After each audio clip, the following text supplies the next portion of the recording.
करुणा के सागर तथागत गौतम बुद्ध, सामाजिक परिवर्तन के अग्रदूत, शिक्षा के जनक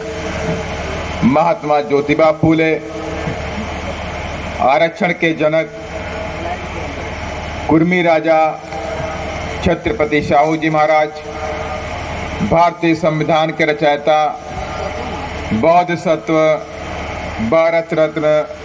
परम पूज्य बाबा साहब डॉक्टर भीमराव अंबेडकर, दलितों, पिछड़ों, गरीबों और मुस्लिमों को राजनीति की मुख्य धारा में लाने वाले balm safe DS4 Bahujan Samaj party के संस्थापक मान्यवर श्री कांसी राम साहेब एवं बहुजन समाज में जन्मे उन तमाम संतों, गुरुओं और महापुरुषों के चरणों में श्रद्धा के सुमन अर्पित करते हुए, साथ ही बहन कुमारी मायावती जी को अपना आदर्श नेता मानते हुए, और आज मुजफ्फरपुर के इस जन आक्रोश सभा में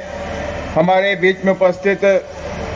बहुजन समाज पार्टी के केंद्रीय स्टेट कोऑर्डिनेटर श्री नर्मदा प्रसाद अहिरवार जी, बहुजन समाज पार्टी के प्रदेश अध्यक्ष शंकर महतो जी, प्रदेश के उपाध्यक्ष कुणाल किशोर विवेक जी, प्रदेश के महासचिव राजेश्वर दास जी, इंजीनियर नथनी रजक जी, इंजीनियर हरकेश राम पासवान जी, ललन बैठा जी, राम लखन महतो जी, जिग्नेश्वर प्रसाद जिज्ञासु जी, राम किशोर पांडे जी जोन प्रभारी, डॉक्टर विजेश कुमार जी, संतलाल राम जी, राजगीर राम जी, मालव परिमल रतन हसन जी, संजीत दास जी, सहदेव राम जी, श्री मंजू कुमारी चौहान जी, अमृत राम जी, रविंद्र कुमार जी, श्री अहद अली जी, विजय कुमार सिंह जी, सुरेंद्र कुमार जी, दुर्गा नायक जी, साथ ही राजकिशोर राम जी, बालक नाथ जी, रामचंद्र पासवान जी, संजीत सहानी जी, विवेक कुमार उर्फ टाइगर जी, जावेद अहमद जी, सहदेव राम जी, मदन प्रसाद जी, उज्ज्वल कुशवाहा जी के साथ साथ तमाम इधर बैठे हुए बहुजन समाज पार्टी के जाबाज सिपाहियों, माताओं, पिता तुल्य बुजुर्गों,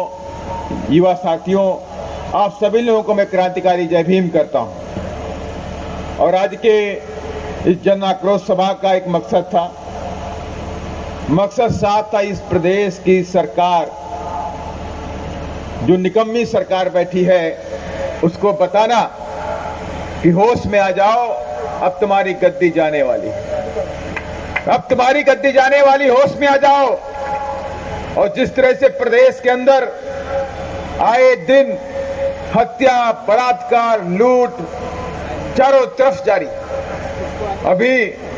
हम लोग बैठे हुए थे, मैं इसी मुजफ्फरपुर में भी आया हुआ था, मुझे अच्छी तरह से याद है कि पारू की घटना के बारे में,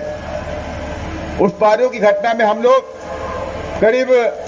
10 किलोमीटर की पैदल यात्रा भी हमने करी, उस बच्ची के इंसाफ के लिए लड़ने का भी काम किया, लेकिन यहाँ के शासन प्रशासन ने उस बच्ची के हत्यारों को छोड़ने का भी काम किया। हमारी लड़ाई कमजोर पड़ी जब डॉक्टरों की रिपोर्ट अलग बनाई गई, उसकी उम्र को बताया गया, कम उम्र को ज्यादा बता दिया गया। और अभी हम सर्किट हाउस में बैठे हुए थे, एक साथी आए, उन्होंने कहा कि समस्तीपुर की एक बड़ी घटना आई कि 12 साल की बच्ची को, एक जिसके यहाँ वो काम कर रही थी, मुसहर जात की बच्ची थी, उस बच्ची को उन लोगों ने उसके साथ में बलात्कार किया। बच्ची गरीब थी, उसके माँ बाप प्रदेशों में कमाने गए हुए थे, 12-13 साल की बच्ची प्रेग्नेंट हुई और उसका बच्चा हुआ, और तब जाके यहाँ शासन प्रशासन होश में आया। लेकिन अभी तक ये मालूम हुआ कि अपराधियों के ऊपर 501 के तहत कोई मुकदमा कायम नहीं किया गया। अभी भी वहां के शासन प्रशासन उस मुकदमे को, उस केस को दबाना चाहते हैं। और मैं आप सबसे कहना चाहता हूं, पूरे प्रदेश के अंदर आज बहुजन समाज के साथ साथ में सर समाज के बहु बच्चियों के साथ में कोई अन्याय अत्याचार होता है तो बहुजन समाज पार्टी उसे लड़ने का काम सड़क से लेकर संसद तक करने का काम कर रही है।